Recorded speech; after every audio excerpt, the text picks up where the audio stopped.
hear more about politics and elections. So we thought we would oblige.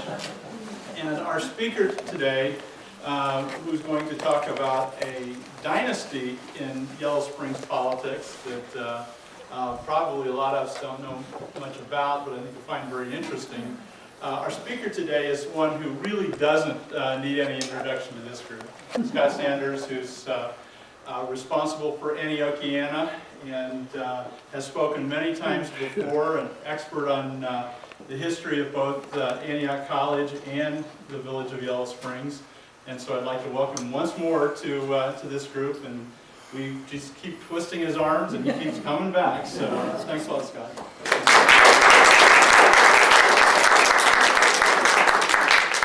Thanks everyone, particularly for coming out on such a beautiful day. Sunshine never bodes well for an indoor program. This is actually a very new topic for me. I've never really lectured about Senator Fess before, so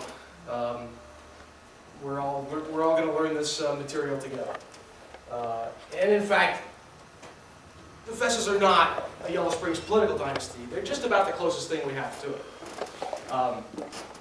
And we want to begin with really the man who established this dynasty, Simeon Davidson Fess, who was born in 1861 in northwest Ohio, Allen County. You can see highlighted right there, on the edge of the Black Swamp. His parents were tenant farmers, poor, rugged Methodists. And he was, as we learned in school, as all great statesmen were, born in a log cabin. How'd that get in there?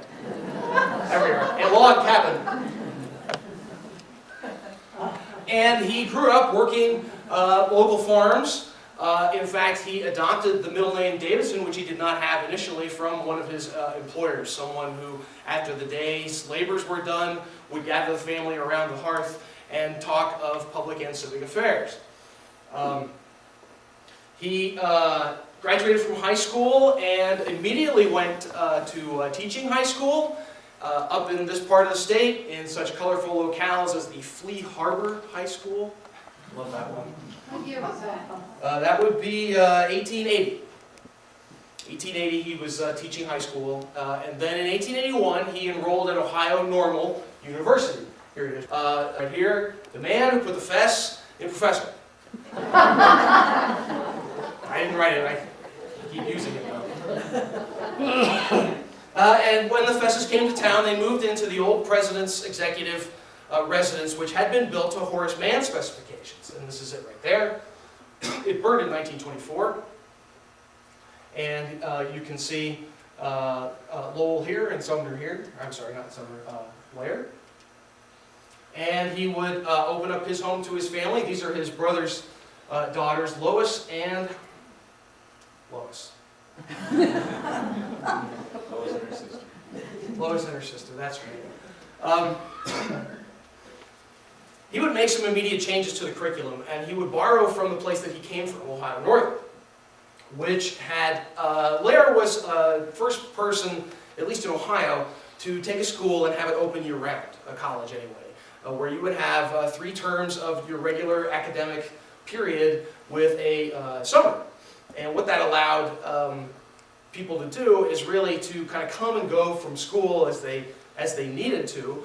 Ada was a rural university and served that constituency. A lot of those folks had very busy lives or were poor and had to come and go from school quite a lot. And Fess's additional approach to the summer term at Antioch was to establish, as he had come from, a normal program. You can see it says the Horace Mann Normal School at Antioch College. A summer term for teachers that was teacher training. And so people came from all over the state, and actually Indiana and Kentucky, Michigan to a lesser degree, to attend the teacher training programs that would happen in the summer. And then perhaps the most famous event that he created at Antioch would start this entire thing. You can see it right here, the Antioch Chautauqua, July 3rd to 14th, that year, 1950.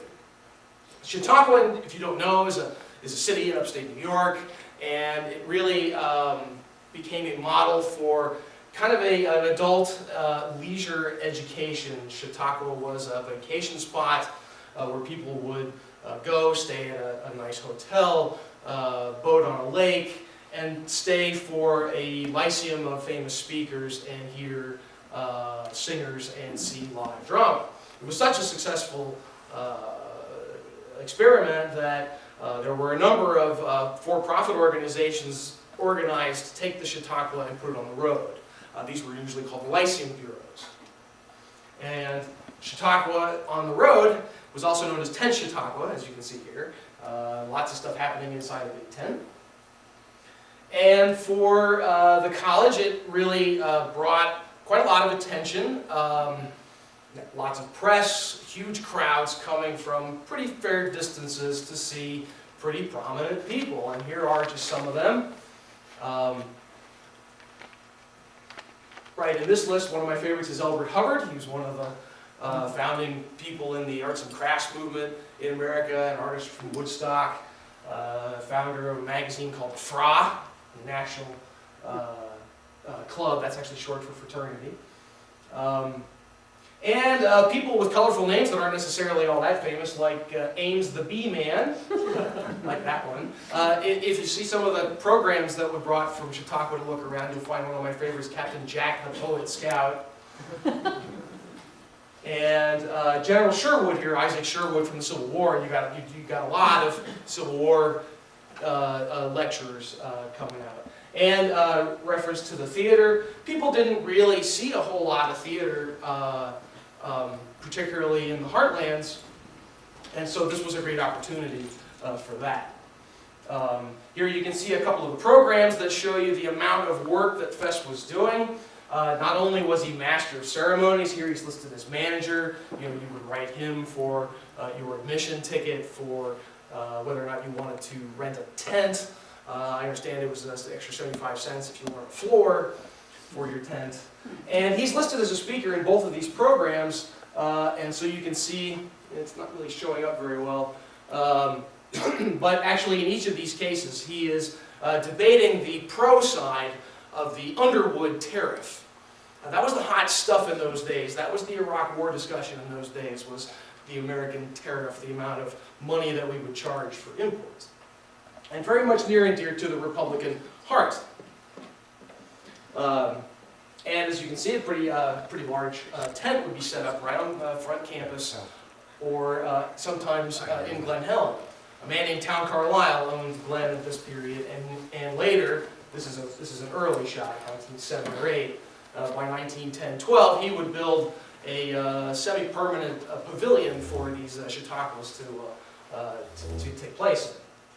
What was the size of the crowds that came?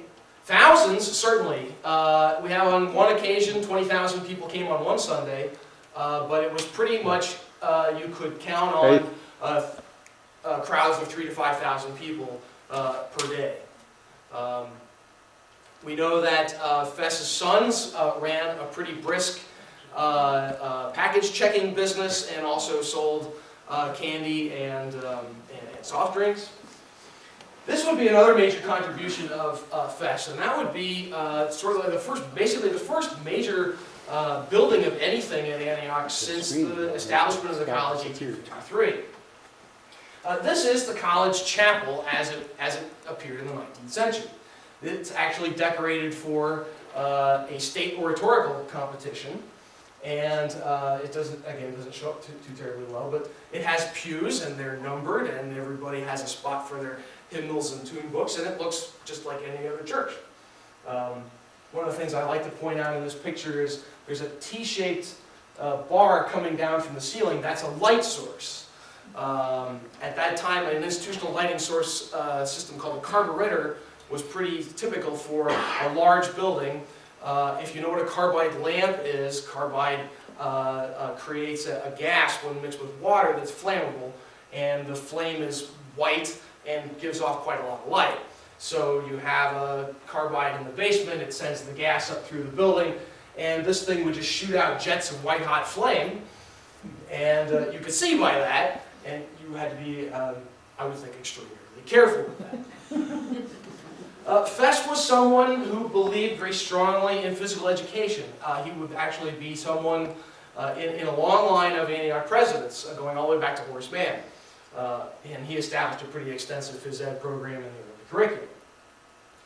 And Fess felt that his greatest mission as president of the college was to get a gymnasium where physical education could take place at Antioch.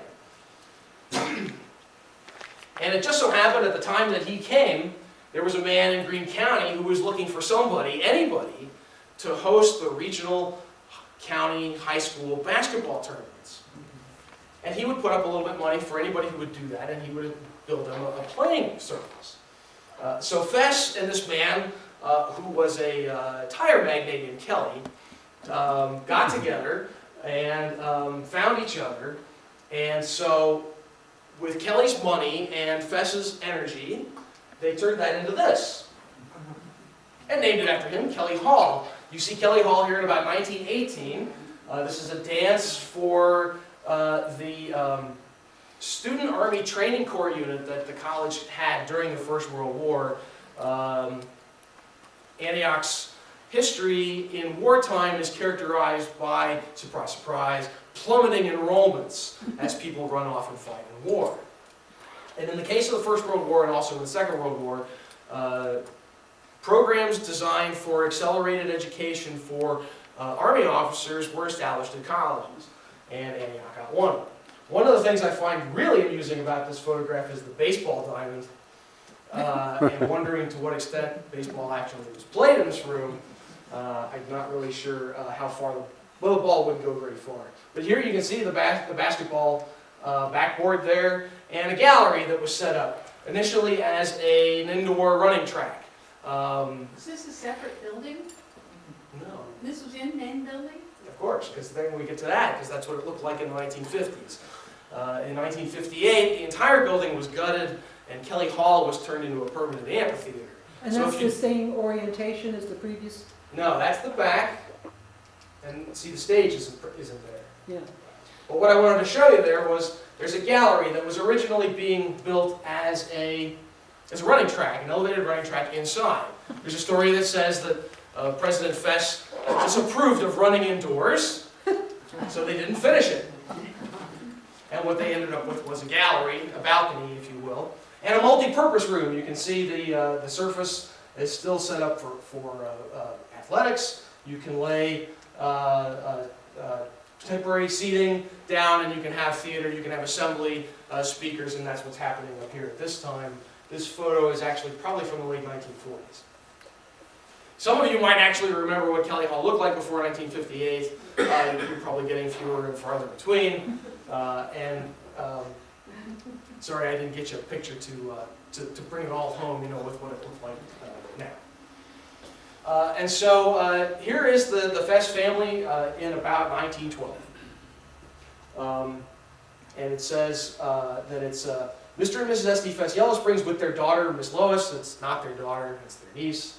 And their 3 sons. And it would be Fess's activities at Antioch that would really propel him into his national political career. Although, when he ran for Congress in 1912, that would not be the first time that he ran for office. He'd been active in Republican politics since he'd been in college in the 1880s. And known for his public speaking, he was quickly tabbed to campaign for various candidates. Accounts of his oratory used terms like liquid rhetoric and burning oratory. So big stuff. And his first major job along those lines was in 1896 when he campaigned for William McKinley's run at the presidency.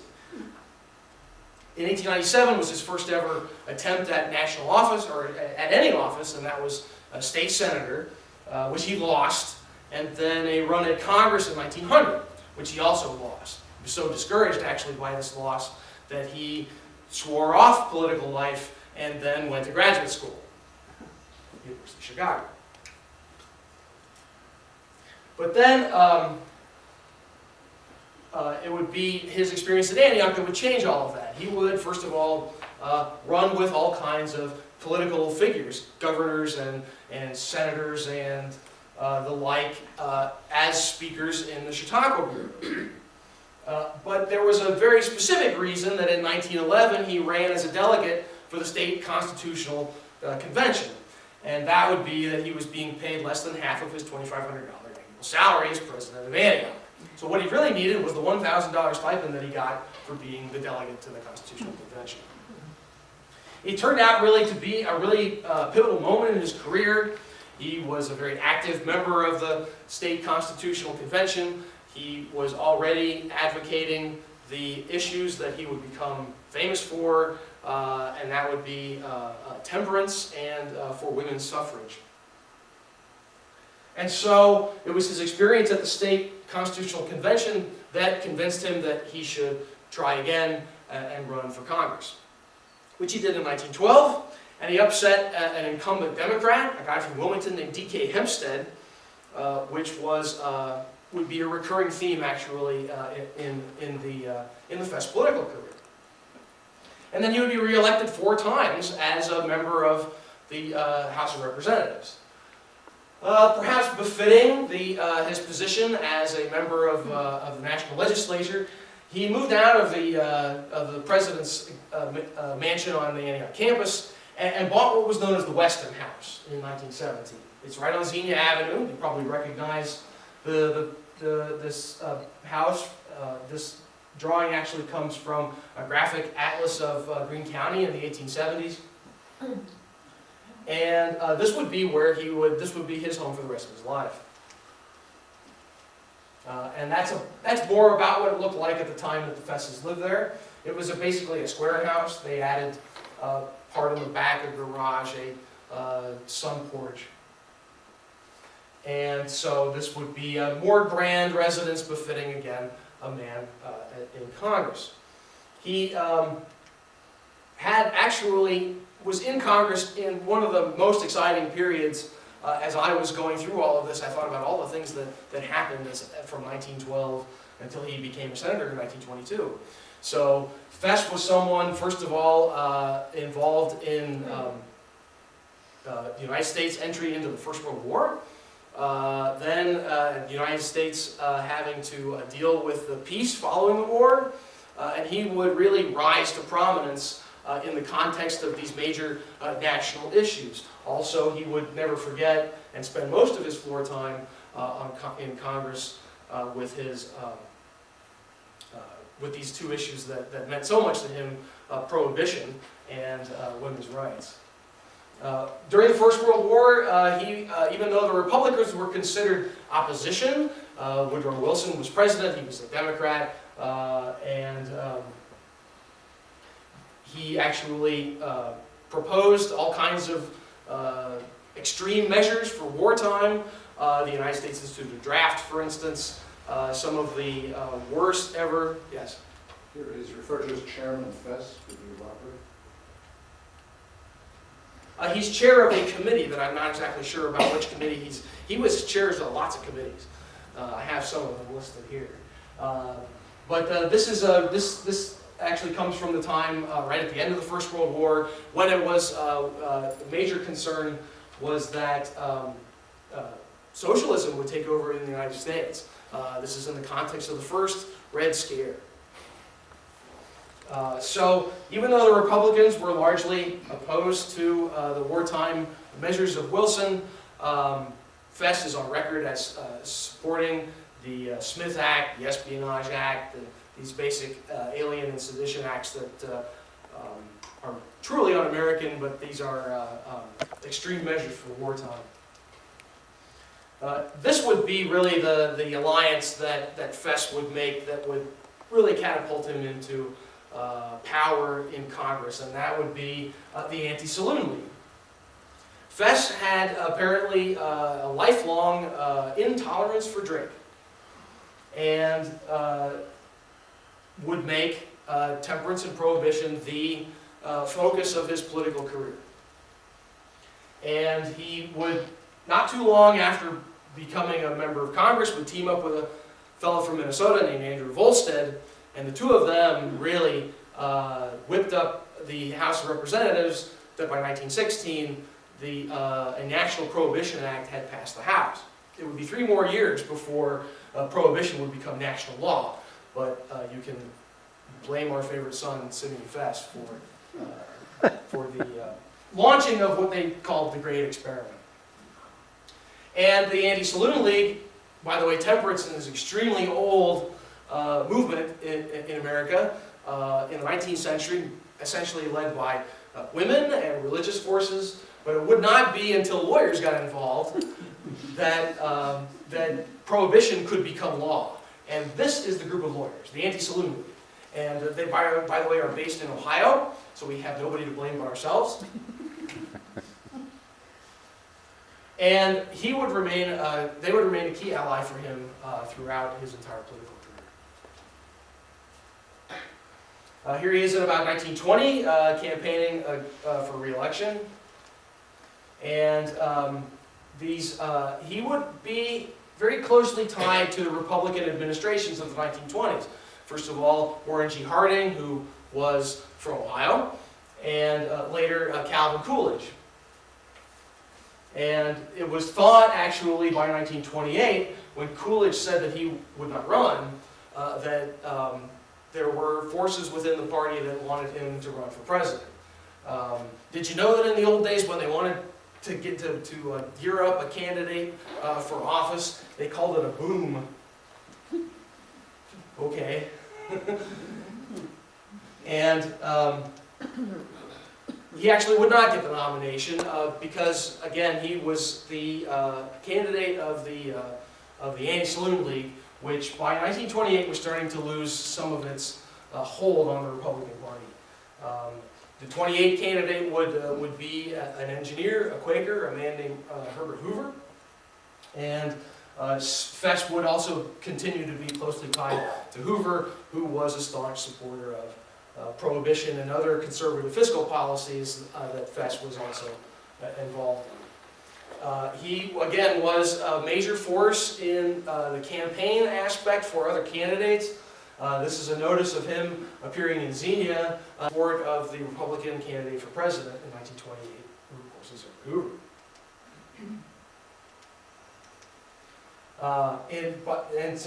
And this is, by 1928, he's a senior senator and has major appointments of committees, including he's the chair of the Committee on the Library of Congress. He served on Interstate Commerce Committee. He would be on Public Buildings and Grounds for a long time. And then after a fellow Ohio Northern graduate, a guy named Frank Willis, who was also a former governor of Ohio and one of Fess's longtime rivals in politics, died in 1929. Fess assumed his spot in the very powerful Foreign Relations Committee. Fess would actually be a major force in keeping the United States out of the League of Nations. Even though he supported the Versailles Treaty, he wanted the United States, like so many Republicans, to remain free from foreign entanglements. He appears to have been a defender, a supporter of the rights and equality of women for a very, very long time. He's first on record as supporting the equality of men and women back when he was in college at the Philomathian Literary Society, where he won a debate on this issue. And actually, that was 1888. And from the first day he was in Congress, he would be a key supporter of the 19th Amendment, which gave women the right to vote in America.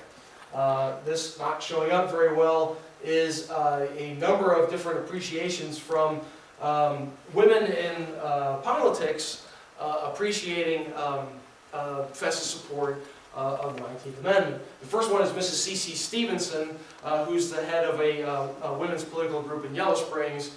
Stevenson's was a department store, which is more or less on the site where the bank is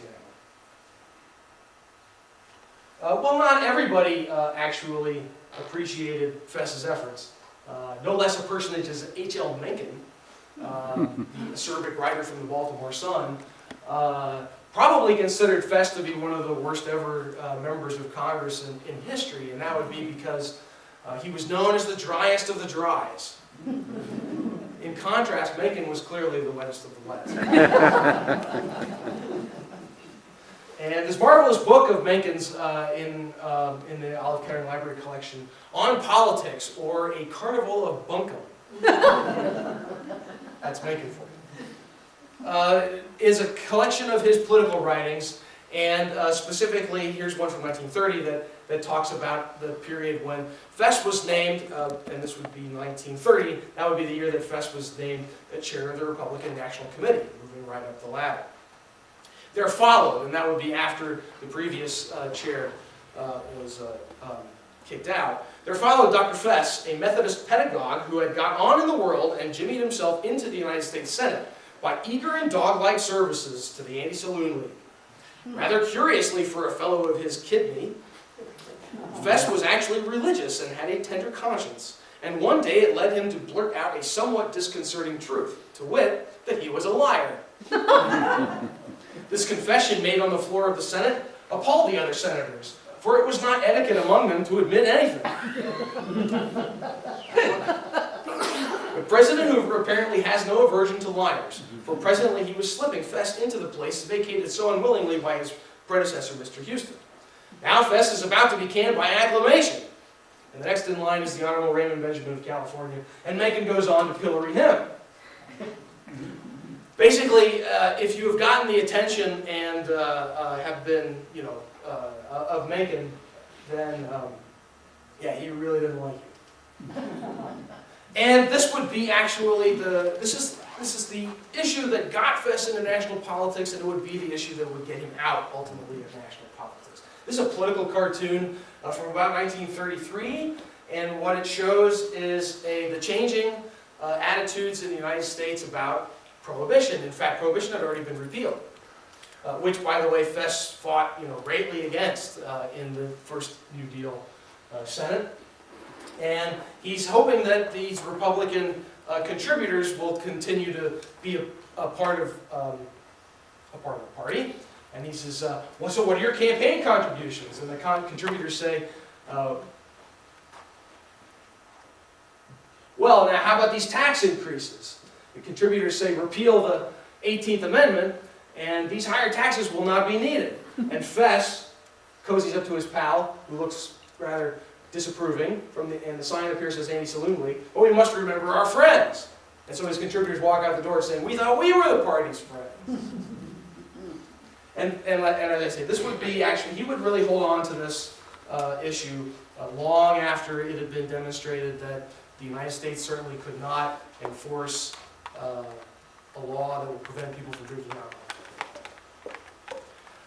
However, he would continue to have a major career through this period. In 1928, and we're going back a little bit, he was named to be the keynote speaker at the Republican National Convention. This one, I believe, was held in Kansas City. And indeed, this man can keynote. I think that's marvelous. He was really known as the finest speaker in the Republican Party. They referred to him as the old Roman of the GOP. Or Solon, to go along with that. Solon, a classical Roman scholar known for his public speaking ability. And Fess, unlike most people delegates that go to conventions, didn't burn the midnight oil, stay out carousing and things like that, sits back in his hotel and reads a book. I think they can actually make it. It's I know it's a book by Robert Bolingbroke, and it's a history of British politics.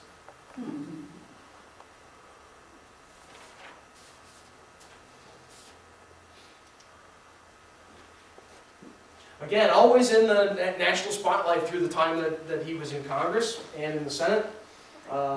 Through his speaking, he would actually end up being the Republican Party whip, named in 1929. It was at the Republican National Convention in 28 that he was briefly considered as Coolidge's running mate.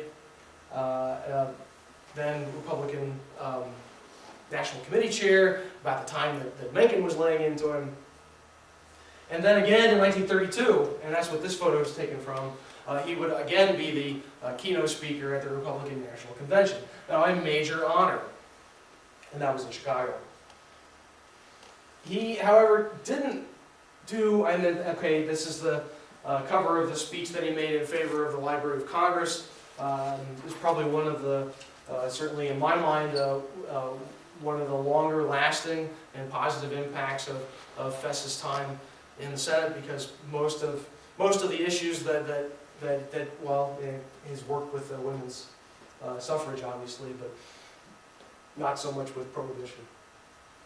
This, though, would have great long-lasting effects in the collections policies of the Library of Congress and the appropriations. By 1934, he's really losing his grip on his office. He's having a rough time, obviously, with the New Deal government. He spends most of his time from 32 to 34 speaking against these extreme measures that the federal government is engaging in, direct relief, for instance, which his President Hoover from the previous administration very much,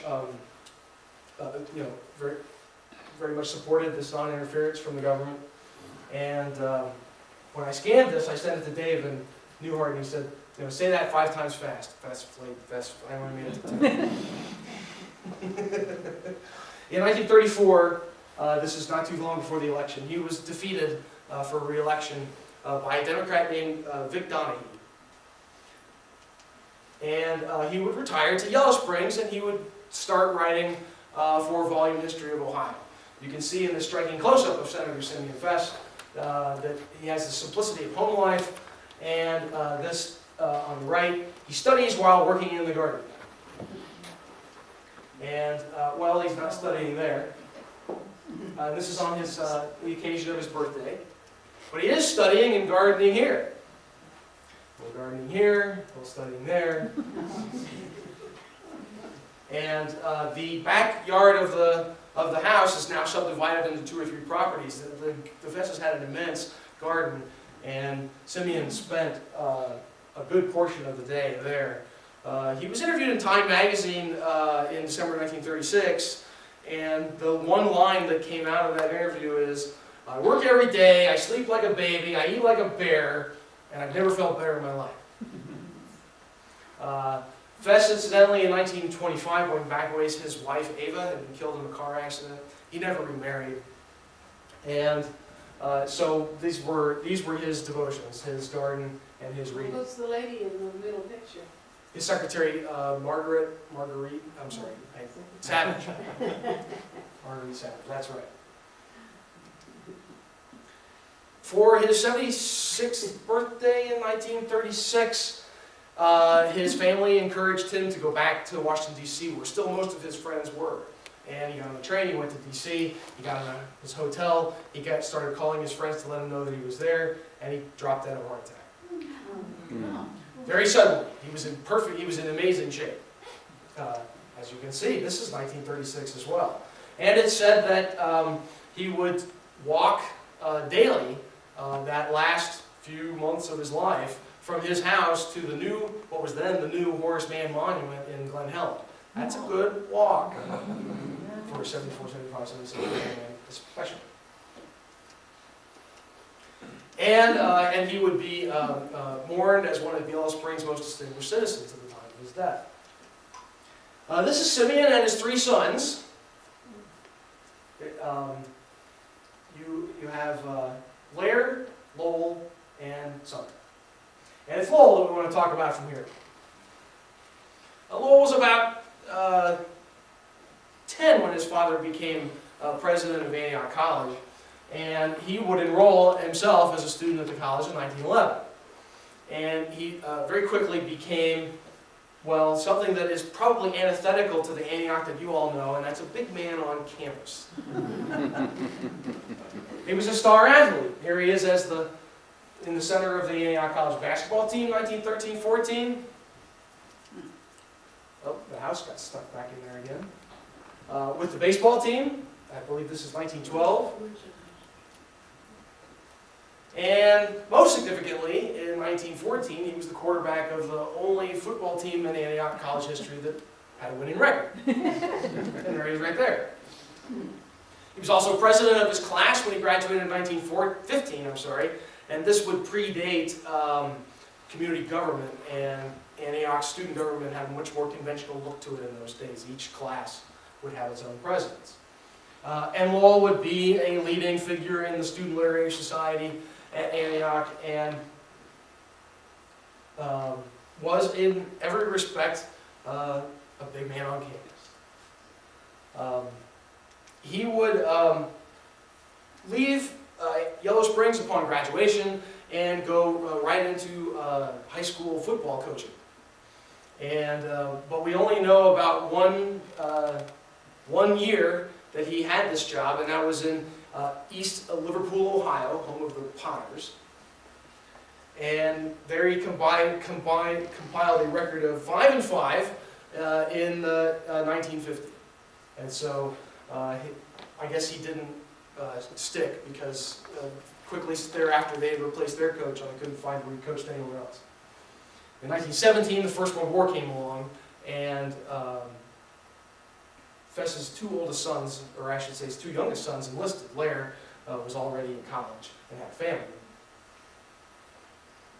And Sumner joined the Navy, and Lowell joined the Army. Lowell was commissioned as a lieutenant, and he served in a machine gun outfit in France. And where that's significant is, at the end of the war, he and a large group of soldiers, 15 of them from Ohio, attended a meeting known as the Paris Caucus in, guess where? Paris. And established a club, if you will, called the American Legion. And so Lowell is one of the inaugural members of the American Legion. And this would actually be something that he would be heavily involved in the rest of his life. He would then go to work after coming home from the war in 1919. He came home after establishing the American Legion, go to work for his father, and was his secretary during the elder Fess's first term in the Senate. Then in the early 1920s, he took a job with a pharmaceutical company called Lane and Fink in New York City. And it was in New York City where he would meet his first wife, Marguerite Lovelace, and they would marry in 1924, according to Time magazine and Secret. Time magazine, actually, I've made prodigious use of it in this research.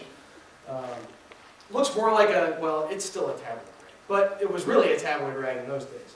And there's a section that they would have about people's lives. And the ones that I was able to glean from Time magazine all had to do with Lowell. And he wrote to Time in 1930, "Sirs, I have just seen your issue of September 29th, and on page 17 I find this statement. Ohio Senator Fess the wet turned dry, who is ready to turn wet again if necessary to hold his job. I happen to be a son of Senator Fess, having resided in New York for the past 6 years, and as far as his ever having been classified in the wet column is concerned, I can assure you, you are doing him a very gross injustice. As a matter of fact, he has been a sincere dry advocate during his entire lifetime." It's interesting that Lowell would point that out, because in 1931, the sort of Lives of Famous People column in Time ran this story.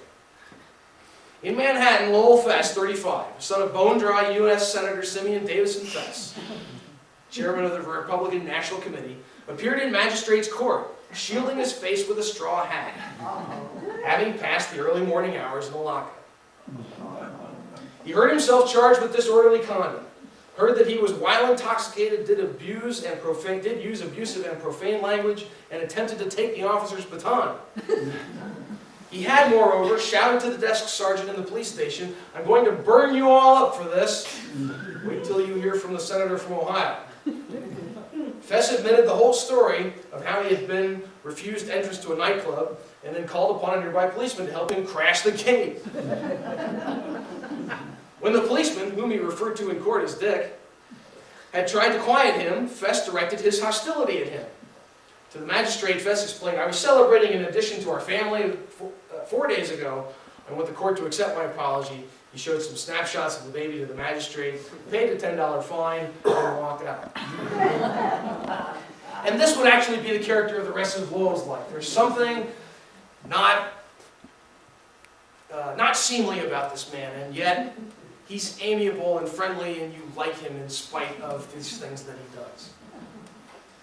He would stay in New York until the mid-1930s when his father died.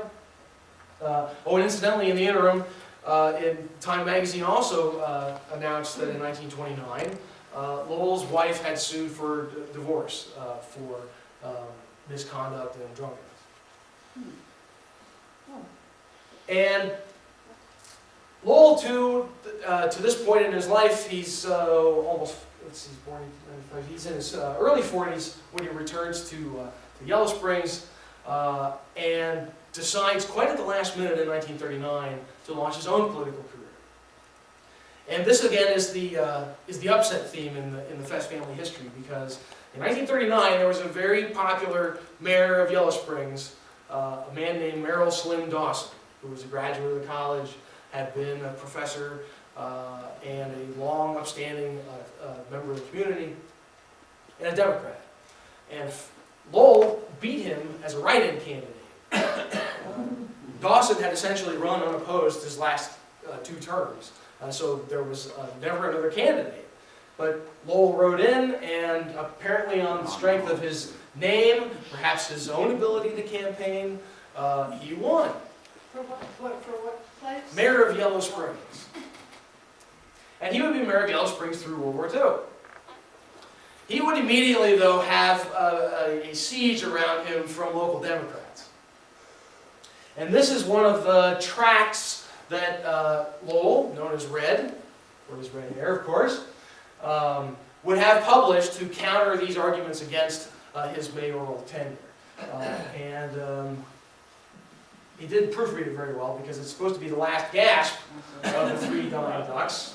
The 3 dying ducks, by the way, are known, according to the top of this, as Doc, Bob, and Ernie. Bob, I'm pretty sure, is Bob Aldrin Sr.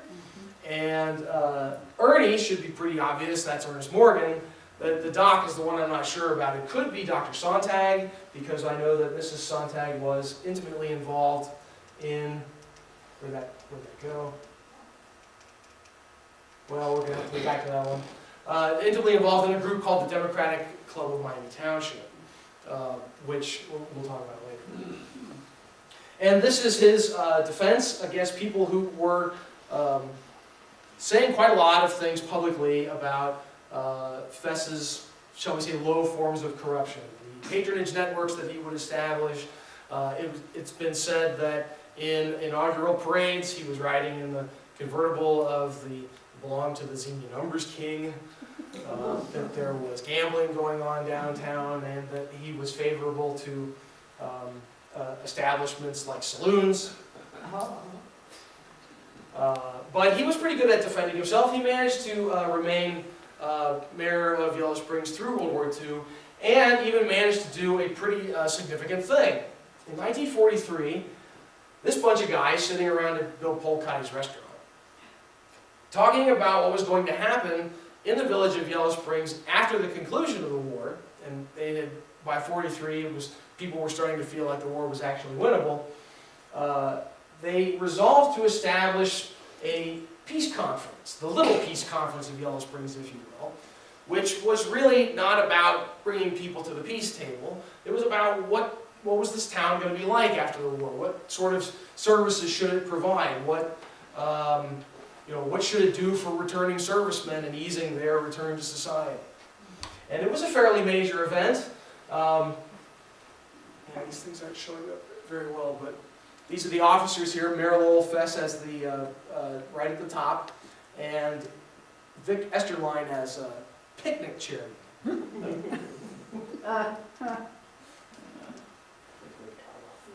So these are the planners of the conference. You have Red here. Let's see. Polcotty's here. This, I believe, is Harold Igo, who was the playwright. Igo wrote the script for a newsreel that the Government War Office actually had made of the Yellow Springs Little Peace Conference. It's a pretty extraordinary thing to watch, actually, when you consider it's 1943. If you visit the Yellow Springs Historical Society website, you'll find a link to a digitized version of this film, which is absolutely worth watching. And here is the program for the Little Peace Conference. And it was for the month of June 1941. And here's the letterhead for the Democratic Club of Miami Township. By the end of World War II, they'd had enough of these antics of Lowell Fess and resolved to get rid of him. And there he is. They engaged a local artist, a fellow named Bud Steinhilber, actually rather recently moved to Yellow Springs with Reed V. Meister and established V Design Studios. And their idea was to appeal to local Republicans, believe it or not, that Lowell Fess was a glorified schoolboy who basically was just kicking their party around for his own personal gain. And the objective was to get the party to kick back.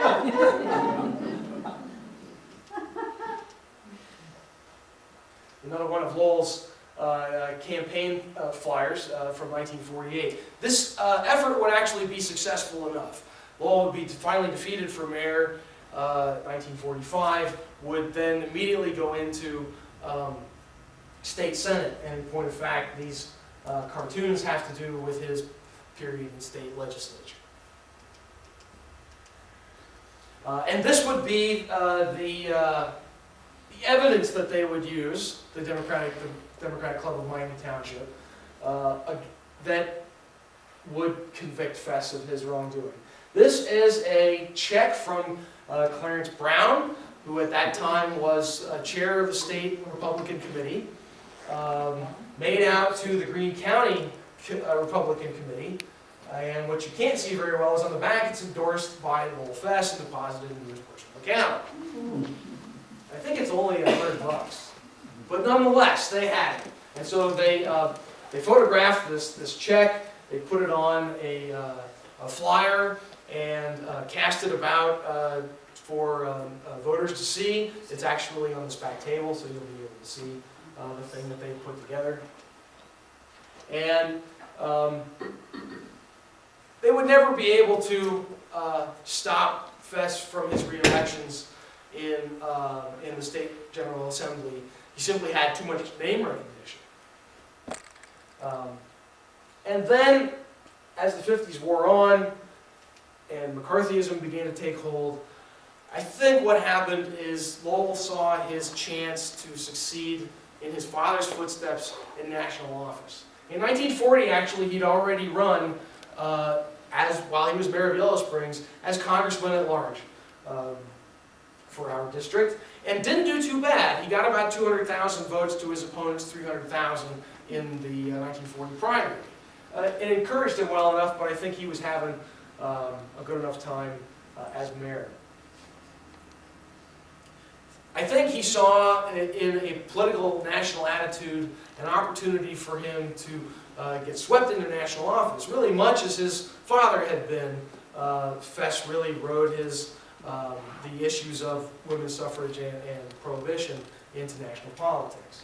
And this is another one of Bud Steinhilber's cartoons, and what this has to do with is Red deciding that the answer was to expose the radical communism at Antioch College.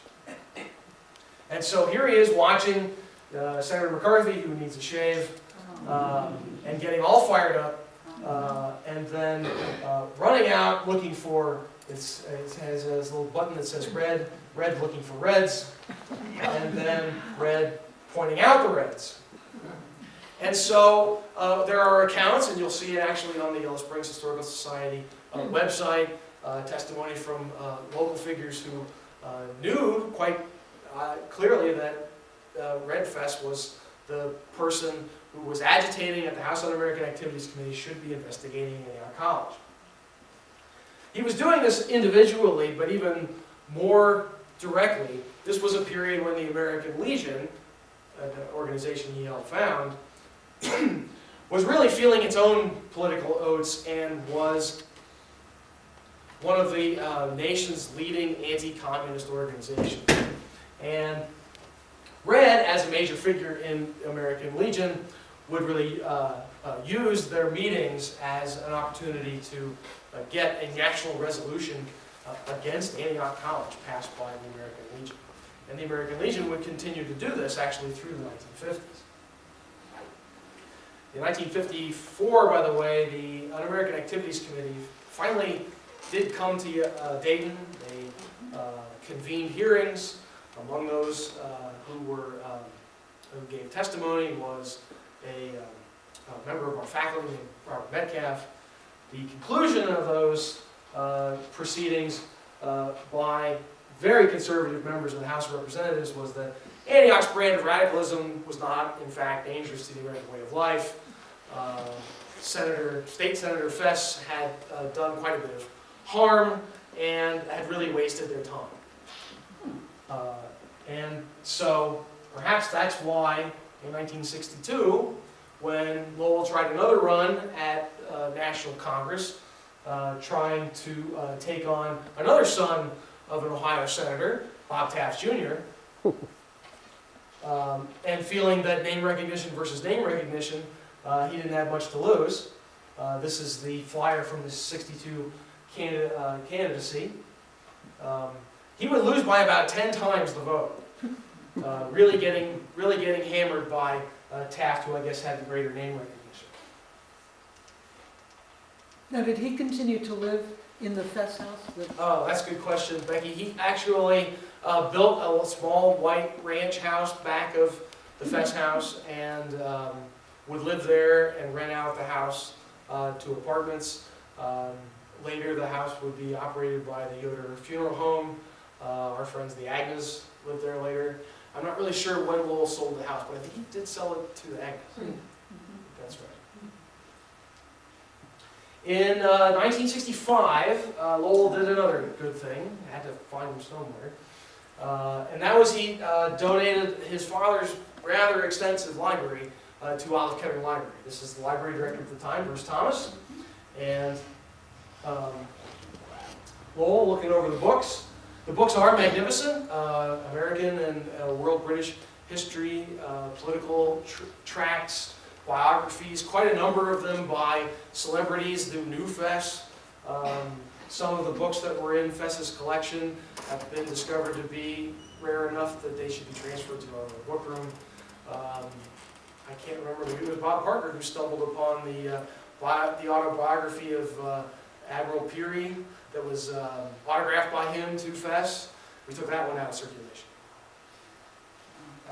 And so Lowell would not live a whole lot longer and die in 1971. Don't forget to vote.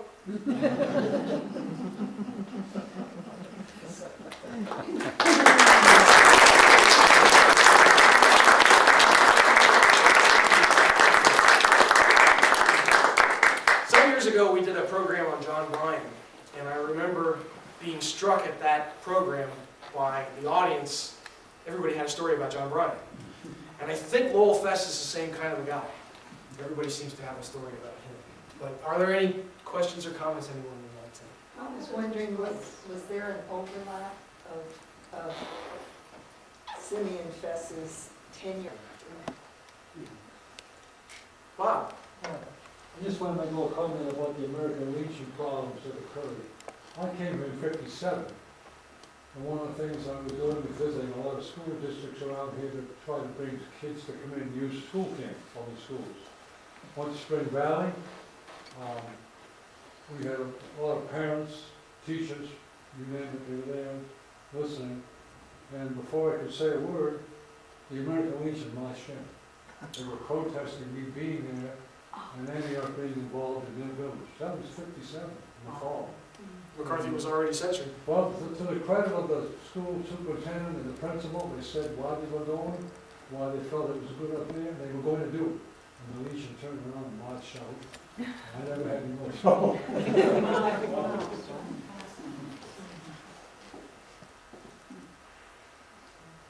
David? How long did the Chautauqua go? How many years did they hold it? And was it intended as a moneymaker for the college? It was intended as a moneymaker. People would come to for the lectures and the theater and the singing, and then they would stay for summer school. It was held. and it would generate this interest. 1907 was the first one, and I think 1916 was the last, so 9 or 10 years in there. I think we feel that it did generate a lot of press, but not too many students. But it was a lot of fun. Well, thank you everyone. Please enjoy our